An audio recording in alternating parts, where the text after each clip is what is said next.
Saya hanya melompati tembok, tapi saya malah menjatuhkan bunga sekolah yang dicintai oleh 40 pria di sekolah ini. Sun, ke tanah. Dan bahkan mencuri ciuman pertamanya. Saya sangat ketakutan dan langsung lari. Karena siapapun yang berhubungan dengan bunga sekolah, kan dipanggil oleh pengawalnya dan dibuang ke sungai. Saya kira kejadian ini akan berlalu begitu saja. Namun keesokan harinya, bunga sekolah itu malah datang dengan beberapa pengawal dan memaksa saya naik ke mobil.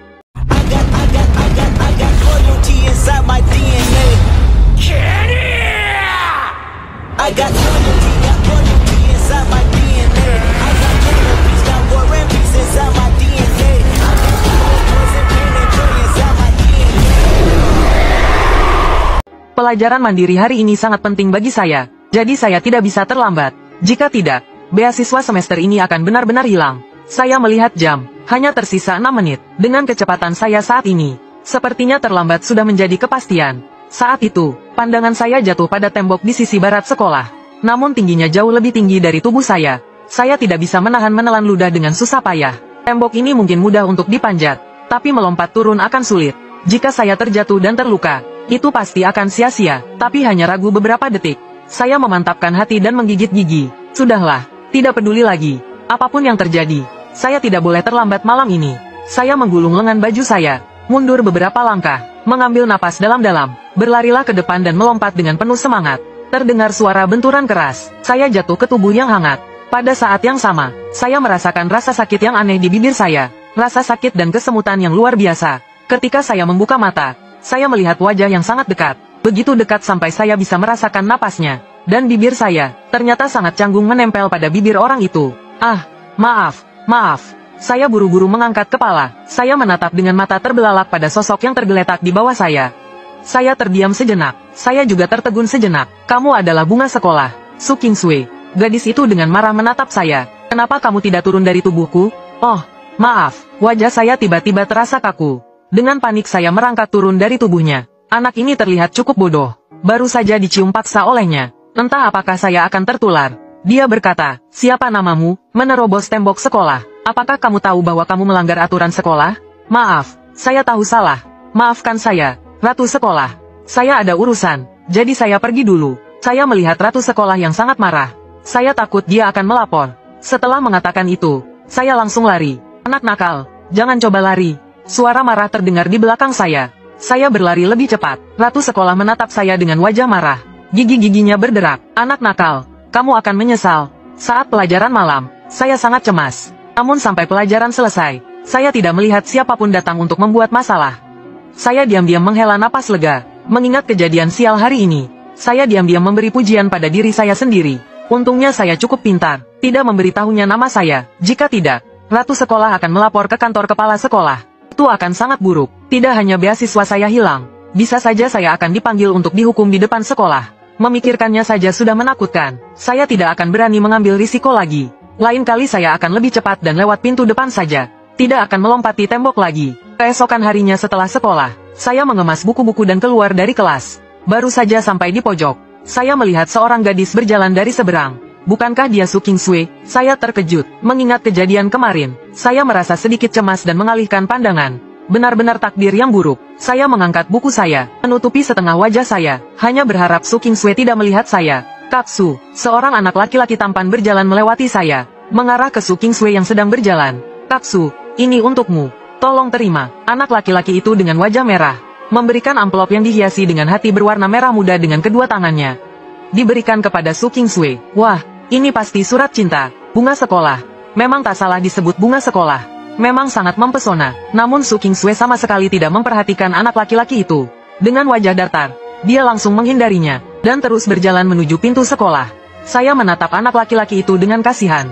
Tapi dia sama sekali tidak marah atau sedih. Sebaliknya, dia menatap dengan penuh kekaguman pada sosok yang semakin menjauh. Su Kingsway, saya suka padamu. Setelah mengatakan itu, dia segera memegang wajahnya yang memerah dan berlari menuju gedung sekolah. Saya menggelengkan kepala, tidak mengerti apa yang dilakukan anak laki-laki ini. Melihat Su Kingsway keluar dari pintu sekolah, barulah saya berbalik dan berjalan ke pintu sekolah. Di luar sekolah ada sebuah mobil mewah, sebuah Maybach. Su Kingsway dengan anggun bersandar di mobil. Sepertinya sedang menunggu seseorang. Kak Kingsway, apakah kamu sedang menungguku? Song Wenqiang mengernyitkan dahi sedikit. Su Kingsway tersenyum tipis, sambil menunjuk ke mobil lain di samping. Sopir keluargamu sudah menunggumu sejak lama. Kak Kingsway, sebenarnya kamu sedang menunggu siapa? Song Wenqiang bertanya. Su Kingsway mengganti posisi berdirinya. Saya tidak menunggu siapa-siapa, hanya ingin berdiri di sini menikmati angin. Kemudian memandang tembok sekolah dengan ekspresi berpikir. Song Wenqiang tahu dia sedang mengabaikan dirinya. Dia mendengus dan memutar tubuhnya. Masuk ke mobil keluarganya. Saya tetap diam di sisi dalam pintu sekolah. Melihat mereka berdua. Setelah melihat Song Wenqiang masuk mobil dan pergi. Dan Su Kingsway masih berdiri di pintu. Entah sedang menunggu apa. Saya tentu tidak percaya omongannya. Katanya hanya menikmati angin. Jika benar-benar ingin menikmati angin, mengapa tidak pergi ke gunung besar? Saya hanya berharap bunga sekolah tidak sedang menunggu saya. Saya mengamati dengan diam untuk beberapa waktu. Bunga sekolah masih belum pergi. Tapi saya sudah tidak sabar. Saya masih harus mengajar seorang siswi yang baru saja masuk SMP. Setelah berpikir sejenak, saya menundukkan kepala, berusaha untuk mengurangi perhatian orang lain. Saya cepat-cepat berjalan melewati mobil itu. Berhenti. Su Kingsway berteriak keras hingga hampir membuat saya takut terkencing. Ada apa? Saya menundukkan kepala, tidak punya keberanian untuk menatapnya. Su Kingsway yang bersandar di mobil itu tersenyum jahat. Kamu takut apa? Aku bukan harimau yang akan memakanmu. Ayo sini. Tunjukkan apa yang kamu bawa. Apa yang kamu pegang itu? Su Kingsway melambaikan tangannya ke arah saya. Tidak ada apa-apa. Saya menunduk melihat buku pelajaran di tangan saya. Apakah dia berbicara tentang buku ini? Apa yang bisa dilihat dari sebuah buku? Ini benar-benar aneh. Tolong beri saya jalan. Tiba-tiba seseorang muncul dari belakang. Menabrak saya. Buku pelajaran di tangan saya jatuh ke tanah. Saya baru saja ingin membungkuk untuk mengambilnya. Orang itu langsung menginjaknya. Orang itu berlari kegirangan ke arah Su Kingsway. Melihat buku pelajaran yang terkena noda, saya tidak bisa menahan untuk mengernyitkan dahi, meninggikan kepala dan melihat anak laki-laki itu. Sepertinya dia adalah Lin Wen dari kelas 2. Saya tidak pernah berinteraksi dengannya, tapi saya pernah melihatnya beberapa kali. Su Kingsway, Kak, besok kamu ada waktu? Saya punya 2 tiket konser Zhou Liang. Saya ingin mengajakmu pergi. Maaf, saya tidak punya waktu. Sebelum Lin Wen selesai berbicara, Su Kingsway dengan dingin memotong ucapannya. Tapi, Kak, kamu kan suka lagu Zhou Dong. Kebetulan saya juga suka. Mari kita pergi bersama. Bagaimana? Ditolak sekali. Lin Wen tidak peduli. Terus-menerus memaksa. Saya sudah bilang saya tidak punya waktu. Jangan ganggu saya. Su Kingsway sama sekali tidak menghiraukannya. Dengan alis berkerut, suaranya terdengar kasar. Lin Wen masih tidak menyerah. Dia melangkah maju dan menarik lengan Su Kingsway. Belum sempat berbicara, ekspresi Su Kingsway langsung berubah menjadi suram. Dia melambaikan tangannya. 2 pengawal profesional muncul entah dari mana. Berdiri di depan Su Kingsway. Bawa dia pergi. Jauhkan dia dari saya. Baik. Nona. Kedua pengawal segera mengapit Lin Wen. Tanpa peduli dia melawan, mereka membawanya pergi sejauh 30 meter. Saya melihat kejadian ini. Dengan terkejut, hampir jatuh dagu saya. Orang ini benar-benar tidak memberi ampun. Sepertinya dia adalah orang yang tidak bisa diremehkan. Saya juga harus segera pergi. Tapi belum berjalan 2 langkah. Tiba-tiba seseorang menghalangi jalan saya. Anak nakal ini berpikir bisa pergi di bawah hidung saya. Saya terbata-bata, tidak tahu harus berkata apa. Karena aura bunga sekolah terlalu kuat, insting saya tidak berani menantangnya. Tunjukkan buku yang ada di tanganmu. Su Kingsway menatap saya dengan tajam. Dengan cepat mencoba merampas buku pelajaran saya. Tidak ada yang menarik. Saya memeluk buku itu erat-erat. Keduanya mulai tarik-menarik. Cepat tunjukkan padaku. Kenapa kamu tampak gugup? Mungkin ada rahasia yang tak ingin dilihat orang, kan? Apakah ini surat cinta? Su Kingsway tersenyum licik. Bukan surat cinta. Saya tidak sebodoh itu. Saya menatapnya dengan marah. Saya tidak akan melepaskannya. Tapi sepertinya Su Kingsway juga tidak mau menyerah. Jika bukan surat cinta, kenapa tidak mau menunjukkan padaku? Saya terkejut mendengar pertanyaannya. Ini buku pelajaran saya, untuk memberikan les kepada seorang siswi SMP. Aku sedang bekerja sebagai guru les. Su Kingsway mengangkat alisnya. Dia memandangku dengan ekspresi aneh. Benar-benar tidak terlihat. Aku cemberut, berniat untuk membalasnya dengan beberapa kata. Namun, Su Kingsway tiba-tiba mengulurkan tangannya. Dia langsung merebut buku persiapanku dari tanganku. Aku terkejut. Cepat kembalikan padaku. Kenapa panik? Aku hanya ingin melihat namamu. Su Kingsway membuka buku itu dan secara acak membaca 1 halaman. Jibo. Ya, aku Jibo. Cepat kembalikan bukuku. Aku takut dia akan terus membalik halaman. Segera aku meraih bukunya. Untungnya, Su Kingsway masih punya hati nurani. Setelah mengetahui namaku, dia langsung mengembalikannya. Barulah aku merasa lega. Su Kingsway memandangku. Dalam pikirannya terlintas adegan kemarin saat aku menciumnya secara paksa. Hal itu membuatnya gelisah sepanjang malam. Dia sempat berpikir untuk menyuruh orang menyelidiki aku. Namun tidak menyangka aku sendiri yang datang mendekat. Setelah tahu namaku, segalanya jadi lebih mudah. Jibo, ikut aku. Su Kingsway menatapku dengan dalam. Lalu dia berbalik menuju mobil Maybachnya. Hatiku mulai gelisah. Apa yang diinginkan oleh gadis cantik ini? Apakah dia ingin membicarakan tentang insiden aku menciumnya kemarin? Saat memikirkan kemungkinan itu, aku mulai merasa tegang, bahkan kakiku mulai gemetar. Terbayang kejadian tadi saat seorang anak laki-laki menyatakan cinta padanya. Dia acuhkan atau malah diseret pergi oleh anak buahnya. Sementara aku mencuri ciumannya, apakah aku akan dilempar ke sungai untuk jadi makanan ikan? Semakin aku berpikir, semakin takut. Aku menggigit bibirku. Bagaimana jika aku lari saja? Lagi pula aku masih bisa datang mengajar besok. Yang penting aku selamat dulu. Memikirkan hal itu, aku langsung bersiap untuk kabur. Namun, dua pengawal berbaju hitam menghentikanku. Mereka memaksaku masuk ke dalam mobil. Ketika Su Kingsue melihat aku sudah masuk, dia menurunkan pembatas di dalam mobil, memisahkan kami berdua dari sopir di depan. Kami berada dalam ruang sempit bersama. Aku memandangnya dengan panik, khawatir dia tiba-tiba akan membunuhku untuk menutupi jejak. Namun, Su Kingsue tetap diam. Dia bersandar dengan dingin di kursi. Mata hitamnya yang dalam menatapku dengan tajam. Dia sedang berpikir, peristiwa kemarin terjadi secara tiba-tiba, dan itu membuatnya merasa aneh. Kenapa setelah aku menyentuhnya, dia tidak menunjukkan reaksi apapun, tubuhnya tidak terasa gatal, dan tidak ada ruam merah. Apakah mungkin aku seorang perempuan? Dia hanya bisa menebak begitu. Apa? Aku membelalakkan mata ke arahnya, merasa harga diriku terpukul dengan sangat keras. Aku yang tampan dan mempesona ini, bagaimana mungkin disangka perempuan? Kamu buta. Ya, aku ingin sekali menyemburkan kata-kata itu. Tapi aku pengecut, aku tidak berani, hanya bisa menelan amarahku. Dengan senyum terpaksa, aku menggeleng. Aku laki-laki. Su Kingsue berhenti sejenak, matanya melirik ke arah dadaku. Datar sekali, sepertinya memang laki-laki. Melihat tatapannya yang jahat, aku benar-benar marah sekali. Su Kingsue mendengus dingin. Semakin dia memikirkannya, semakin aneh. Kemarin dia benar-benar dicium oleh pemuda kurus ini, tapi kenapa tubuhnya tidak bereaksi? Dia ingat dokter pernah bilang, bahwa dia memiliki gangguan kebersihan yang serius. Setiap lawan jenis mendekatinya, akan membuat tubuhnya tidak nyaman. Jika ada kontak yang lebih intim, itu akan lebih parah. Jika tidak, seluruh tubuhnya akan alergi. Selama seminggu dia tidak bisa keluar rumah.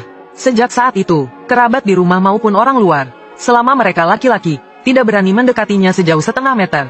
Namun, ada beberapa laki-laki yang cukup berani, nekat untuk mendekatinya, seperti dua laki-laki hari ini.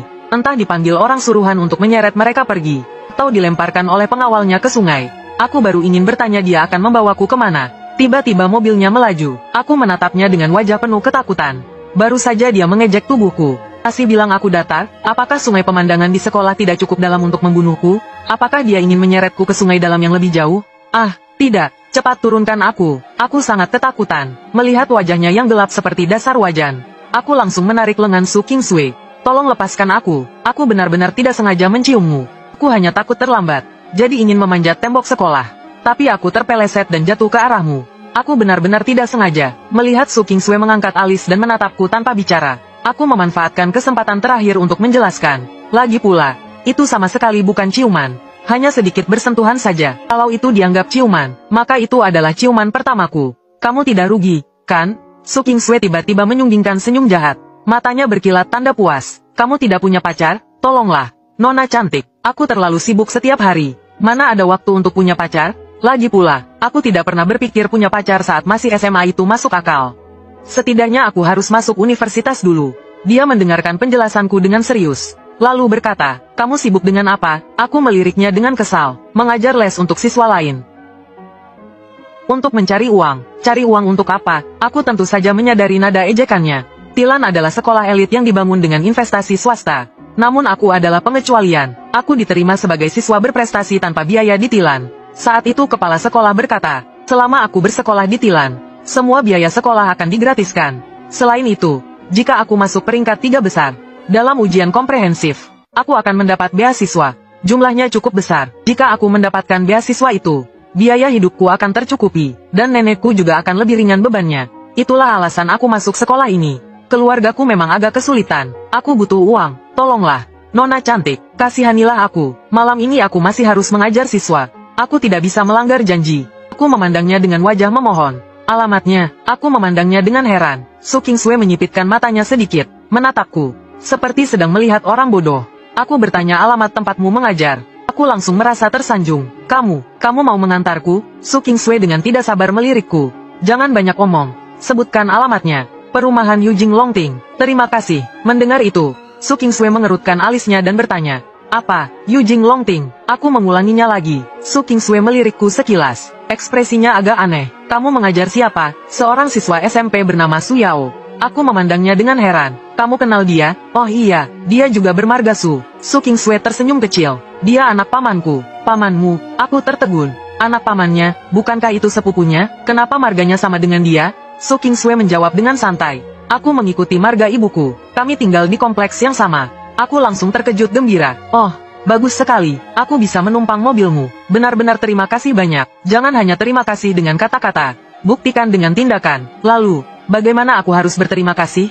Aku ingin kamu. Su Kingsway tiba-tiba mendekat dengan suara lembut. Wajahnya mendekat ke arahku, dan dia tersenyum kecil. Aku ingin kamu menciumku sekali lagi. Apa yang dia katakan? Aku sangat terkejut. Hampir tidak percaya dengan telingaku sendiri. Mencium kamu lagi? Kenapa? Aku menelan ludah dengan gugup. Apakah dia masih dendam karena kejadian kemarin? Aku benar-benar tidak sengaja menyentuhmu kemarin. Kenapa Su Kingsway tidak percaya padaku? Padahal aku sudah meminta maaf. Ayo, cium aku. Saat dia mengatakan itu, Su Kingsway tiba-tiba menjulurkan tangan dan mencubit daguku. Terima kasih banyak sudah menonton video ini sampai selesai. Jangan lupa klik like, komen, share, dan subscribe. Serta aktifkan loncengnya, agar tidak ketinggalan updatean video-video terbaru. See you next time, guys.